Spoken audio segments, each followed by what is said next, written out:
S T ಪ್ರವರ್ಗಕ್ಕೆ ಕುರುಬ ಸಮುದಾಯವನ್ನು ಸೇರಿಸಬೇಕು ಅನ್ನುವಂಥ ವಿಚಾರ ಸಾಕಷ್ಟು ಕೂಡ ಈಗ ಚರ್ಚೆ ಆಗ್ತಾ ಇರುವಂಥದ್ದು.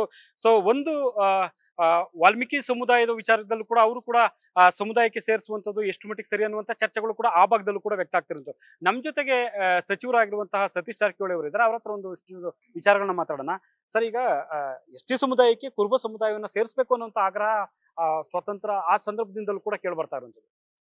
ಅದಕ್ಕೆ ಸೇರ್ಸ್ಬೇಕಂತ ಸುಮಾರು ವರ್ಷಗಳ ಹೋರಾಟ ಇದೆ ಅವ್ರದ್ದು. 20 ವರ್ಷಗಳಿಂದ. ಅವ್ರಷ್ಟೇ ಅಲ್ಲ, ಗೊಲ್ರು, ಕಾಡುಗೊಲ್ರು ಕೂಡ ಇದ್ದಾರೆ, ಉಪ್ಪಾರ ಕೂಡ ಸೇರ್ಸ್ಬೇಕಂತ ಹೇಳ್ತಾರೆ. ಇನ್ನು ಅನೇಕ ಸಮುದಾಯಗಳು ಕೂಡ ಸೇರಿಸ್ಬೇಕಂತ ಒತ್ತಾಯ ಇದೆ, ಮನವಿ ಕೊಡ್ತಾ ನಮ್ಮ ಇದ್ದಾರೆ.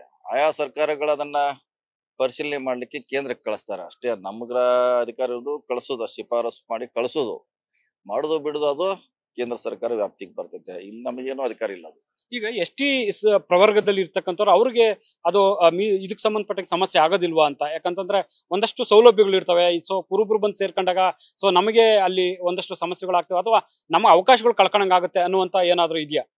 ನೋಡಿ, ಅದೇ ಹೇಳಿದಿಲ್ಲ, ಅದನ್ನ ಸೇರಿಸುವಂತ ಒಂದು ವಿಧಾನ ಇದೆ, ಅದಕ್ಕೆ ಮಾನದಂಡ ಇದೆ.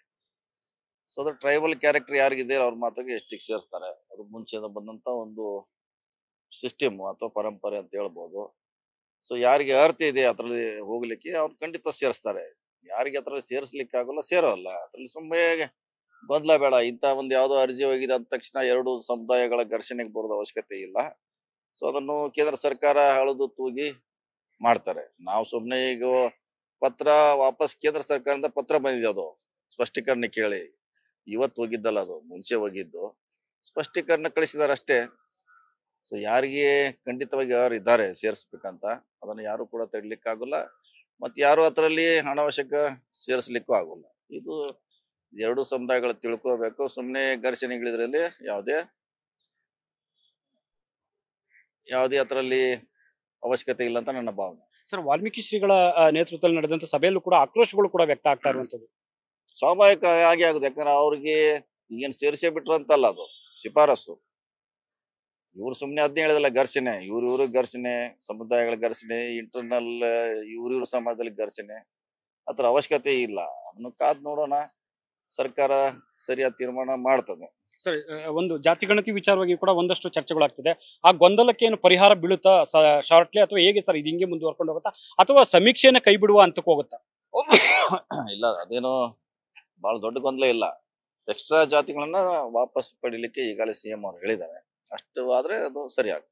ಸರ್, ಈಗ ನಿಗದಿತ ಅವಧಿಯಲ್ಲಿ ಸಮೀಕ್ಷೆ ನಡೆಯುತ್ತಾ ಅಥವಾ ಒಂದಷ್ಟು ದಿನಗಳ ಕಾಲ ಗೊಂದಲವನ್ನ ಎಲ್ಲ ಬಗೆಹರಿಸಿ ಪರಿಷ್ಕರಿಸಿ ಆಮೇಲೆ ಅದನ್ನ ಆರಂಭಿಸುವಂತ ಚಿಂತನೆ ಇದೆಯಲ್ಲ? ನನ್ನ ಲೆಕ್ಕ ಪ್ರಕಾರ 22ಕ್ಕೆ ಪ್ರಾರಂಭ ಆಗ್ತದೆ. ಆದ್ರೂ ಅಂತಿಮವಾಗಿ ಸಿಎಂ ಅದಕ್ಕೆ ನಿರ್ಧಾರ ಮಾಡುದು. ಆದ್ರೆ ಇಷ್ಟೆಲ್ಲ ಗೊಂದಲಗಳು ಇದಾವೆ. ಯಾವುದೇ ಸಂದರ್ಭದಲ್ಲಿ ಈ ರೀತಿ ಬಂದಾಗ ಹಿಂದೆ ಕೂಡ ಪ್ರತ್ಯೇಕ ಧರ್ಮ ಆಗಿರ್ಬೋದು, ಸೊ ಒಂದು ಇದೇ ಸಮೀಕ್ಷೆ ವಿಚಾರ ಆಗಿರ್ಬೋದು, ಗೊಂದಲಗಳು ಕೂಡ ಸೃಷ್ಟಿ ಆಗಿದ್ವು.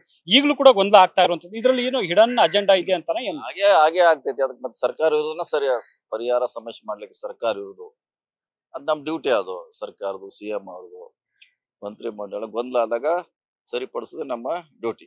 ಸಚಿವ ಸಂಪುಟದಲ್ಲಿ ನಿನ್ನೆ ತುಂಬಾ ಆಕ್ರೋಶದಿಂದ ಸಚಿವರು ಕೆಲವರು ವ್ಯಕ್ತಪಡಿಸಿದ ಅಭಿಪ್ರಾಯಗಳು ಅನ್ನುವಂತ ಮಾತಿದೆ. ಆಕ್ರೋಶದಿಂದ ಇದೆ. ಈ 200 ಜಾತಿ ಯಾಕೆ ಸೇರಿಸೋದು ಆಕ್ರೋಶ, ಯಾರ ಮ್ಯಾಗ ವ್ಯಕ್ತಿಗತ ಅಲ್ಲ, ಅಥವಾ ಯಾಕೆ ಸೇರಿದಂತ. ಅದಕ್ಕೆ ಶಿವರಾಜ್ ತಂಗಡಿಯವರ ಸ್ಪಷ್ಟೀಕರಣ ಕೊಟ್ರು. ಇದು ಯಾಕೆ ಬಂತಂದ್ರೆ ಹಿಂದೆ ಆಯೋಗದ ಸರ್ವೆಯಲ್ಲಿ ಈ ಎಲ್ಲಾ ಪಟ್ಟಿ ಇರೋದ್ರಿಂದ ಇದು ಇರಬಹುದಂತ ಸೇರಿಸಿದೀವಿ ಅಂತ ತೆಗೆದಾಗ್ತೀವಿ ಅಷ್ಟೇ, ಸಿಂಪಲ್. ಅಲ್ಲ, ಸೇರ್ಪಡೆನೇ ಗೊಂದಲ ಆಗ್ತಿರೋದಲ್ಲ ಸರ್? ಯಾರು ಸೇರಿಸಿದ್ದು, ಹೇಗ್ ಸೇರ್ಕಂತು? ಹಿಂದೆ ಆಯೋಗದಲ್ಲಿ ಸೇರಿದ, ಹಿಂದಿನ ಆಯೋಗದಲ್ಲಿ ಮುಕ್ತವಾಗಿತ್ತು, ನೀವು ಎಕ್ಸ್ಟ್ರಾ ಹೇಳಲಿಕ್ಕೆ ಅವಕಾಶ ಇತ್ತು. ಈಗ ಸಿಎಂ ಅವರು ಎಕ್ಸ್ಟ್ರಾ ಅವಕಾಶ ಇಲ್ಲ, ಫಾರ್ಮ್ ನಲ್ಲಿ ಏನು ಇದೆ ಅಷ್ಟೇ ತುಂಬಬೇಕು. ಸೊ ಇದಿಷ್ಟು ಕೂಡ ಸತೀಶ್ ಜಾರಕಿಹೊಳಿ ಅವರ ಸ್ಪಷ್ಟವಾದ ಮಾತುಗಳು. ಕ್ಯಾಮರಾ ಪರ್ಸನ್ ಬೈರೇಶ್ ಜೊತೆ ಹರೀಶ್ ಕಾಕೋಳ್, ನ್ಯೂಸ್ ಫಸ್ಟ್, ಬೆಂಗಳೂರು.